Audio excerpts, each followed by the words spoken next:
개선을 위해 칼로리를 낮추는 동시에 체지방률을 낮추기 위한 전략이다. 그 전에는 야채류의 식단이 아니었던 것도 있고 식사도 워낙 불규칙했었고 그래서 비타민을 챙겨 먹었었던 건데 지금은 먹으려고 노력도 하고 또 식단도 채소류나 버섯 그런 거 좀 많이 먹으려고 하니까 괜찮은 것 같고요.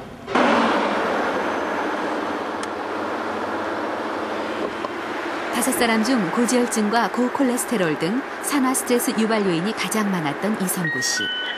역시 일상생활에 큰 변화가 있었다.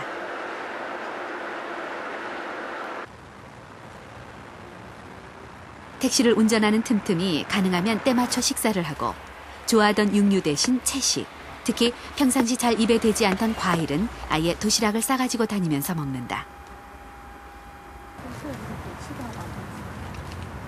처음엔 입에 맞지 않던 채소며 과일이 이젠 제법 맛나다. 전 같으면 상상할 수도 없는 일이다. 이번 처방 덕분에 말 먹게 되네.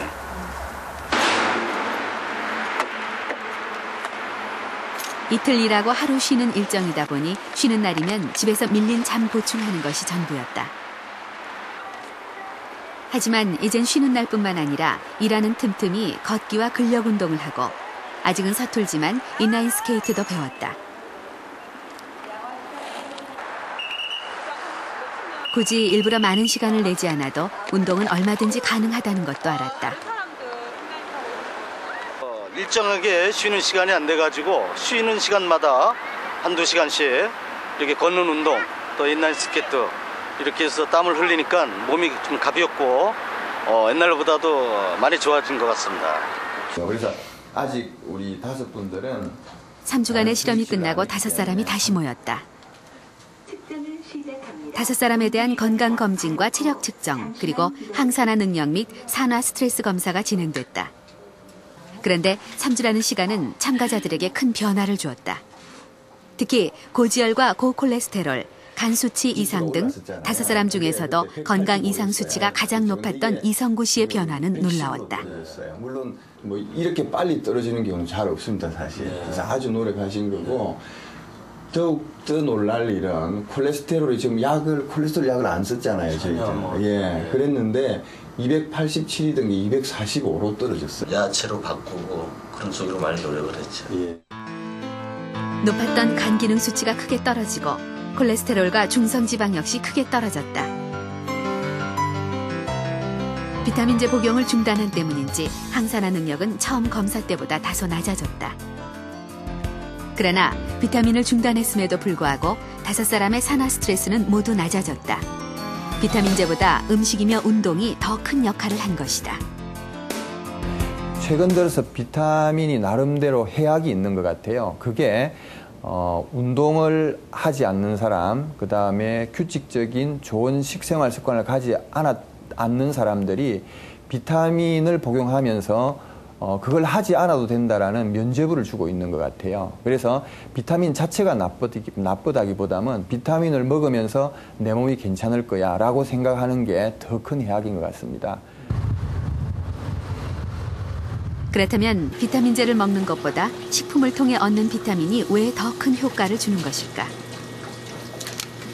서울대 농업생명과학대학의 이형주 교수는 한 개의 사과 속에서 그 비밀을 찾아냈다.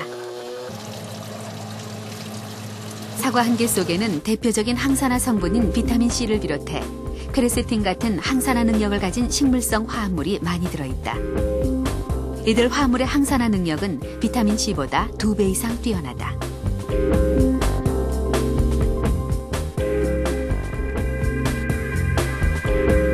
항산화 성분별 유해산소 제거 효과 역시 다른 식물성 화합물이 비타민 C나 E보다 훨씬 강력한 유해산소 제거 효과를 가지고 있다. 이 사과 한 개만 해도 비타민 C 이외에 수십 가지 항산화 성분들이 들어 있습니다. 그래서 이와 같은 수많은 항산화 성분들은 서로 복합적으로 작용해서 상승 효과를 나타내기 때문에 단순히 그 중에 한 성분만을 섭취해서 얻는 항산화 효과보다는 훨씬 더 복합적인 그 건강 증진 효과를 우리가 기대할 수 있겠습니다. 이 같은 사실은 토마토와 리코펜 단일 성분이 전립선 암에 미치는 영향에 대한 실험에서도 밝혀진 바 있다. 전립선 암에 걸린 쥐에게 토마토 가루를 투여했을 때와 리코펜 성분만을 투여했을 때 토마토 가루를 먹인 쥐의 생존율이 훨씬 높다는 데서도 알 수 있다. 과일과 야채에서 특정한 비타민만을 뽑아 보충제 형태로 섭취하는 것보다 과일과 야채 그 자체로 섭취하는 것이 훨씬 높은 효과를 기대할 수 있으며 과다 복용과 같은 위험성도 없다. 과일과 야채에는 비타민같이 확인된 영양소도 있지만 우리가 알지 못하는 영양소들도 많이 들어있습니다. 많은 연구 결과 과일과 야채를 많이 먹는 사람들은 심장병과 특정암 발생률이 낮은 것으로 나타났습니다. 따라서 과일과 야채를 많이 먹는 것은 확실히 건강에 좋지만 특정 비타민제를 많이 복용하는 것이 건강에 좋을지는 확실치 않습니다. 이렇게 골고루 풍성한 식사를 하루 3끼 꼬박꼬박 정해진 시간에 챙겨 먹되 끊임없이 몸을 움직여주는 것. 이것이 바로 비타민 보충제가 따로 필요 없는 우리나라 장수노인들의 장수 비법이라는 것이 전문가들의 얘기입니다. 하지만 비타민 보충제가 무조건 필요 없다는 얘기는 아닙니다. 보충제 섭취를 고려할 수 있는 몇 가지 경우가 있습니다. 노약자나 임산부 등 음식 섭취가 불충분해서 좀 더 많은 영양 공급이 필요한 경우, 또 고혈압이나 당뇨병 등 만성 질환을 갖고 있는 사람, 소화기 계통에 질환이 있거나 수술받은 사람, 또 그 이외에 불규칙한 식사로 인해서 식품 섭취를 골고루 할 수 없는 경우에는 비타민 보충제 섭취를 고려해 볼 수 있습니다. 단 특정한 비타민을 권장량 이상으로 섭취하고 싶다면 전문의와 상담하시는 것이 좋습니다. 건강을 유지하기 위해 반드시 먹어야 하는 비타민. 하지만 얼마나 잘 알고 먹느냐에 따라서 약이 될 수도 또 독이 될 수도 있습니다.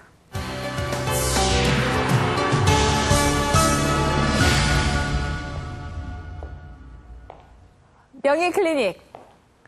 유태우 교수의 식탁혁명에 이어서 이번 시간부터는 성균관대 삼성서울병원 유병철 교수의 간암 이야기를 방송합니다. 이 간암은 전 세계적으로 매년 100만 명의 환자가 발생하고 또 이 중 대다수는 사망에 이르는 무서운 질병입니다. 우리나라 성인 남성 암 사망 원인 2위, 그리고 여성 암 사망 원인 3위를 차지할 정도로 국민 건강을 위협하는 심각한 병 간암. 이 간암은 왜 걸리는 걸까요? 간암의 원인을 제대로 아는 것이 간암을 이기는 그 첫걸음입니다. 성균관대 삼성서울병원 소화기내과 유병철 교수. 그는 벌써 30년 가까이 간질환 연구에 몰두하며 간암과 싸우고 있다.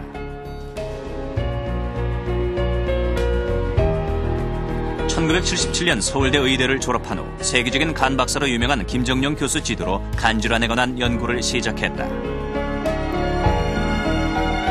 그 비형간염 바이러스를 최초로 발견하여 노벨상을 수상한 블럼버그 박사의 초청으로 미국에서 간 연구를 계속했다.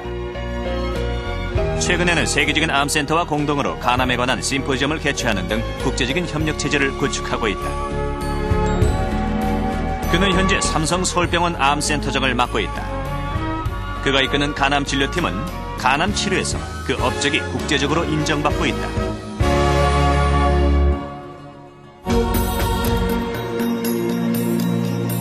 우리 몸의 우상복부 갈비뼈의 보호를 받으며 복강 내에 위치하고 있는 무게 1.4kg이나 되는 간. 간은 우리 몸에서 어떤 역할을 하는 장기일까? 네, 간은 우리 몸에서 가장 크고 중요한 장기 중에 하나입니다. 그래서 간은 주로 우리 몸에서 일어나는 모든 대사작용의 총본부라고 볼 수 있고요. 말하자면 화학 공업단지 같은 역할을 하는 그런 중요한 장기고, 따라서 간이 제대로 자기 기능을 못하게 되면 여러 가지 증상이 생기고 또 생명에 큰 위협을 주게 되는 아주 중요한 장기죠. 그래서 간암은 우리가 간을 이루고 있는 세포 중에서 특히 간 세포가 정상적으로는 우리가 필요한 만큼만 증식